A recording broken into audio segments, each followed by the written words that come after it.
नमस्कार। ज्योतिष परामर्श केंद्र जागेश्वर धाम के YouTube चैनल पर आपका स्वागत है। मैं हूं ज्योतिषी भुवन चंद्र पांडे।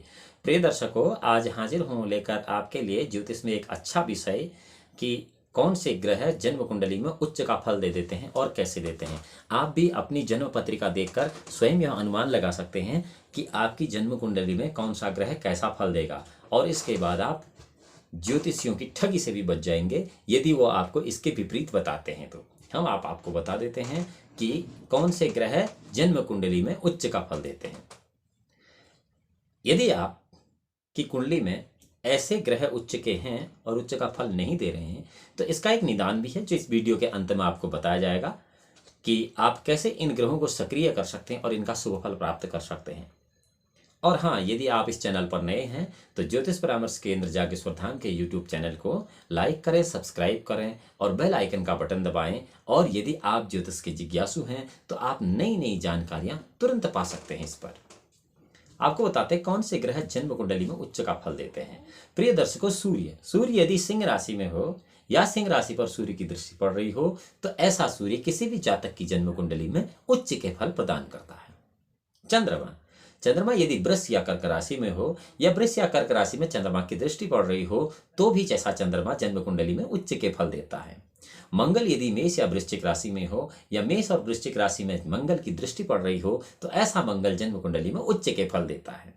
बुध यदि मिथुन और कन्या राशि में हो या मिथुन या कन्या राशि में बुध की दृष्टि पड़ रही हो तो ऐसा बुध जन्म कुंडली में उच्च के फल देता है।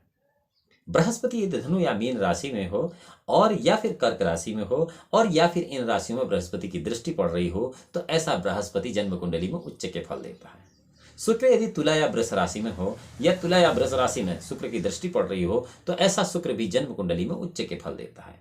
शनि यदि मकर या कुंभ राशि में हो या मकर या कुंभ राशि में शनि की दृष्टि पड़ रही हो तो ऐसा शनि भी जन्म कुंडली में उच्च के फल देता है। राहु यदि मिथुन राशि में बैठा हुआ अथवा लग्न से तीसरे, छठे या 11वें किसी भी स्थान में बैठा हो जिसमें धनु राशि न हो तो राहु उच्च के फल देता है। केतु यदि धनु राशि पर बैठा हुआ अथवा लग्न से तीसरे, छठे, 11वें किसी भी भाव में बैठा हुआ जिसमें मिथुन राशि न हो तो ऐसा केतु भी उच्च के फल देता है। जो ग्रह सूर्य के बराबर अथवा उसके समीपी अंशों पर होता है उसे पूर्णतः अस्त माना जाता है, और जो ग्रह सूर्य से 8 अंश की दूरी पर होता है उसे आधा अस्त माना जाता है, तथा जो ग्रह सूर्य से 15 अंश की दूरी पर होता है उसे पूर्ण उदय कहा जाता है। ऐसा ग्रह भी बहुत उत्तम फल देता है। किसी भाव का स्वामी पाप ग्रह, दुष्ट ग्रह और लग्न प्रथम भाव में है, तृतीय स्थान में बैठा है तो वह अच्छा फल देता है। परंतु जिस भाव का स्वामी शुभ ग्रह हो और यदि उस भाव से तीसरे भाव में वह ग्रह रहता है तो उस भाव की हानि करता है। जिस भाव में शुभ ग्रह बैठा हो उसका फल उत्तम होता है, तथा जिसमें पाप ग्रह रहता हो उस भाव के फल की हानि होती है, हाश होता है। और जिस भाव में उसका अधिपति ग्रह अथवा शुक्र, बुध या गुरु बैठा हो अथवा उसकी दृष्टि पड़ रही हो तो अपने भाव के स्वामी के अतिरिक्त किसी अन्य शुभ ग्रह से युत अथवा दृष्ट नहीं है तो भी वह शुभ फल देता है। और यहाँ पर युत या दृष्ट वाली जो बात है कि उस ग्रह के साथ कोई अन्य ग्रह नहीं होना चाहिए और वह ग्रह किसी अन्य ग्रह से दृष्ट भी नहीं होना चाहिए। जिस भाव का अधिपति शुभ ग्रह से युक्त अथवा दृष्ट हो अथवा जिस भाव में शुभ ग्रह बैठा हो तथा जिस भाव को शुभ ग्रह देख रहा हो वह शुभ फल देता हमेशा, यह आपको ध्यान रखना चाहिए। जिस भाव में कोई पाप ग्रह बैठा हो अथवा उसके अधिपति के साथ कोई पाप ग्रह बैठा हो अथवा उसके अधिपति पर पाप ग्रह की दृष्टि पड़ रही हो अथवा उस भाव की कोई पाप ग्रह उस भाव को देख रहा हो तो उसका फल अशुभ होता है। सूर्य, मंगल, शनि तथा राहु क्रम से एक दूसरे से अधिक पाप ग्रह है। ये ग्रह यदि अपनी राशि में बैठे हैं तो अधिक पापी हो जाते हैं, अर्थात जातक को अधिक अशुभ फल प्रदान करते हैं। वहीं ये ग्रह यदि अपने मित्र की राशि, किसी शुभ ग्रह की राशि अथवा किसी अपनी उच्च राशि में बैठे हुए हैं तो इसे अल्प पापी कहा जाता है, अर्थात अशुभ फल न्यून मात्रा में देते हैं लेकिन देते जरूर हैं। चंद्रमा, बुध, शुक्र, केतु तथा गुरु ये सब क्रम से एक दूसरे से अधिक शुभ ग्रह माने गए हैं। फल का विचार करने में केतु प्रायः शुभ ग्रह माना जाता है। ये केतु को वैसे तो गणित कहते कि राहु और केतु गलत ग्रह हैं, लेकिन जब फलादेश हम करते हैं तो हम बार बार यह पाते हैं कि केतु बहुत अच्छे शुभ फल देता है। इसी प्रकार गुरु छठे भाव में है तो वह शत्रुनाशक होता है। शनि 8वें भाव में बैठा है तो दीर्घायु कारक होता है, और इसी प्रकार मंगल 10वें स्थान में बैठा है तो जातक को उत्तम भाग्य विधाता बनाता है, अर्थात उत्तम भाग्य देता है उसको। इस प्रकार 8वें भाव में जो राशि है उसका अधिपति अर्थात अष्टमी जिस भाव में बैठा होता है उस भाव को बिगाड़ता है। इस प्रकार राहु केतु जिस भाव में रहते हैं उस भाव को बिगाड़ देते हैं, खत्म कर देते हैं। राहु और केतु के प्रभाव में एक बड़ी विशेषता यह है कि राहु जिसे अशुभ फल प्रदान करता है, केतु उसे शुभ फल देता है, और केतु जिसे अशुभ फल प्राप्त कराता है, राहु से शुभ फल देता है। ये राहु और केतु की अपनी नैसर्गिक प्रवृत्ति है, उनकी अपनी खासियत है। यदि द्वितीय, पंचम, सप्तम भाव में गुरु अकेला बैठा हुआ है तो जातक के धन, पुत्र तथा स्त्री के लिए सदैव अनिष्ट कारक होता है। जिस भाव का जो ग्रह कारक माना गया है वह यदि अकेला उस भाव में बैठा हुआ है तो उस भाव को बिगाड़ देता है। भावों की गणना लग्न से की जाती है। लग्न को पहला भाव मानकर उसके बाएं ओर से गिनते हुए क्रम से द्वादश भावों की गणना करी जाती है, जिसे लग्न द्वितीय, तृतीय, चतुर्थ, पंचम, षष्टम, सप्तम, अष्टम, नवम, दशम, एकादश, द्वादश। लग्न धन से तनु, धन, पराक्रम, सहज, सुहृद भी कहते कोई लोग, सुत, शत्रु, जाया, आयु, भाग्य, धर्म, कर्म, आय और व्यय इस तरह भी इसको परिभाषित किया जाता है। जन्म कुंडली के 12 भाव में राशियों के नामों को अंकों द्वारा प्रदर्शित किया जाता है, और वो भी क्रमशः 1 से 12 तक, और यही जो है ग्रहों के उच्च फल दिए जाते हैं। यही अब आपको बता देते हैं कि ग्रह उच्च के फल और कहाँ पर देते हैं। कोई भी ग्रह यदि मंगल किसी भी जन्म कुंडली में केंद्र स्थान में मकर राशि में है तो यह और अधिक शुभ फल देने वाला बन जाता है, जिसको एक रुचक नाम का योग भी कहते हैं। यह रुचक नाम का पंच महापुरुष योगों में से एक योग है।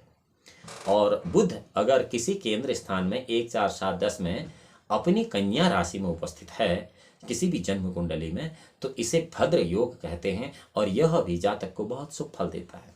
उसी प्रकार बृहस्पति यदि किसी एक केंद्र स्थान में 1, 4, 7, 10 में अपनी उच्च राशि अर्थात कर्क में बैठा है तो वहां पर बनने वाला हंस नाम का पंच महापुरुष योग एक होता है, वह बनता है। यह भी उत्तम फलदायक होता है। और उसी प्रकार शुक्र यदि मीन राशि में किसी एक केंद्र स्थान में 1, 4, 7, 10 में बैठा हो तो इसको मालव्य नाम का योग कहते हैं। यह भी जन्म कुंडली में बहुत उच्च के फल प्रदान करता है।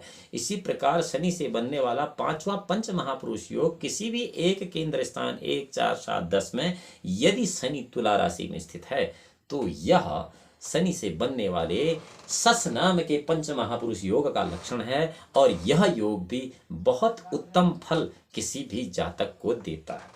इसके अलावा चंद्रमा वृष राशि में यदि है और वो भी 18 अंश से 24 अंश के बीच का, तो ऐसा चंद्रमा यदि केंद्रीय स्थान में नहीं भी है तो भी बहुत शुभ फल देने वाला होता है। यह तो शुभ ग्रहों की बात है। अब देखते हैं कि अशुभ ग्रह यदि सूर्य तुला राशि में 18 से 22 अंश के बीच किसी भी जन्म कुंडली में है तो वह नीच के फल देता है। इसी प्रकार चंद्रमा वृश्चिक राशि में यदि 16 से 21 अंश के बीच में है तो वह शुभ फल देता है। इसी प्रकार मंगल कर्क राशि में 18 से 24 अंश के बीच में अशुभ फल देता है। और इस प्रकार बुध मीन राशि में 22 से लेकर 28 अंश तक सबसे ज्यादा अशुभ फल देता है। और बृहस्पति मकर राशि में 5 से लेकर 12 अंश तक अशुभ फल देता है। और शुक्र कन्या राशि में 17 से लेकर 24 अंश तक अशुभ फल देता है। और शनि मेष राशि में 1 से लेकर 8 अंश तक अशुभ फल देता है। और राहु और केतु किसी भी राशि में राशि के अनुसार अशुभ फल नहीं देते हैं। राशि के अनुसार, यदि राहु के भ्रमजाल में तो दूसरी बात बताएगी, लेकिन यहाँ राशि के अनुसार बात हो रही है। तो यह देखना है कि कौन से ग्रह उच्च के हैं, कौन से ग्रह नीच के हैं। आप अपनी जन्म कुंडली में इस बात को मिलान कर सकते हैं और आप पाएंगे कि यह बात सर्वथा बिल्कुल सत्य है और ऐसा ग्रह अपना फलाफल देते हैं। प्रिय दर्शकों, अब बारी है कि उन जातकों के जिनकी जन्म कुंडली में ये कहे उच्च के तो है लेकिन उच्च का फल नहीं दे रहे हैं, तो ऐसे ग्रहों के लिए क्या करना चाहिए? सूर्य के लिए आप रविवार को उपवास कर सकते हैं, सूर्य को अर्घ्य दे सकते हैं। ओम आकृष्ण रसावर्तमान निवेशन नमृतमृतं च हिरण्येन सविता रथेन देवो याति भुवनानि पश्यन्, इस मंत्र का जाप करवा सकते हैं, अनुष्ठान करवा सकते हैं, इसका हवन आदि करा सकते हैं। उसी चंद्रमा के लिए आप मोती धारण कर सकते हैं, रत्न और यंत्र के लिए हमने एक अलग से यंत्र बताया, उस यंत्र को धारण कर सकते हैं। जापिमं देवासन पतद्वं सुभद्वं महति क्षत्राय महति ज्येष्ठाय महति जनराज्याय इंद्र सेन्द्रियाय मुष्यं पुत्रं मुष्यपुत्रमश विश्वमुष्वस्माकं ब्रह्मणा गोंगराजं चनवशी नमः, इस मंत्र का जाप कर सकते हैं। इसी प्रकार मंगल बुध गुरु शुक्र शनि के लिए और राहु और केतु के लिए भी मंत्रों का जाप यज्ञ आदि कर सकते हैं। और रत्न पहन सकते हैं, रत्न नहीं पहन सकते तो यंत्र पहन सकते हैं, अन्यथा उपवास और फिर इस ग्रह से संबंधित कोई अन्य कार्य कर सकते हैं। जो कि ग्रह पूजा क्यों की जाती है उस वीडियो में सेपरेट अलग से दिया गया है कि आपको यह पूजा किस विधि विधान से करनी चाहिए और जिससे आप इन सोए सुप्त ग्रहों को जागृत अवस्था में ला सकते हैं और निष्क्रिय ग्रह को सक्रिय कर सकते हैं। अगली वीडियो में आपसे फिर मिलते हैं। भगवान भोलेनाथ आपका परम कल्याण करें, तब तक के लिए नमस्कार।